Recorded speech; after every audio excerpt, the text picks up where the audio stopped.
પાલનપુર તાલુકાના ઉમરદશી નદી ઉપર રતનપુરથી મેરવાડા વચ્ચે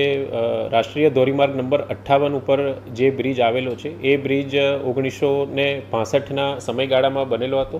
હાલમાં એમાં જે રેલિંગ છે તે નબળી પડી હોવાના કારણે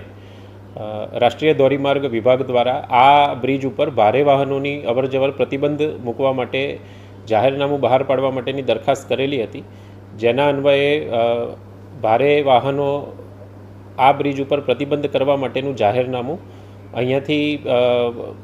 અમલમાં મૂકવામાં આવ્યું છે તથા તેની અમલવારી પણ સ્થળે ચાલુ કરવામાં આવી છે. ખાસ કરીને રતનપુરથી મેરવાડા જતા આ બ્રિજ ઉપર આગામી ભાદરવી પૂનમના મેળાને ધ્યાનમાં રાખી લાખો શ્રદ્ધાળુઓ પસાર થતા હોય છે, ત્યારે ભારત સરકાર દ્વારા પણ 4 માર્ગીય જે નવો મેજર બ્રિજ છે અહીંયા મંજૂર કરી દેવામાં આવ્યો છે અને ભાદરવી પૂનમના મેળા પહેલાં પાકો જે ડાયવર્ઝન છે આ રસ્તે આપી ભાદરવી પૂનમના મેળામાં શ્રદ્ધાળુઓને કોઈપણ જાતની તકલીફ ના પડે તે પ્રમાણે સમય મર્યાદામાં કામગીરી પૂરી કરવા માટે રાષ્ટ્રીય ધોરીમાર્ગ વિભાગને પણ સૂચના આપવામાં આવેલ છે. ધન્યવાદ.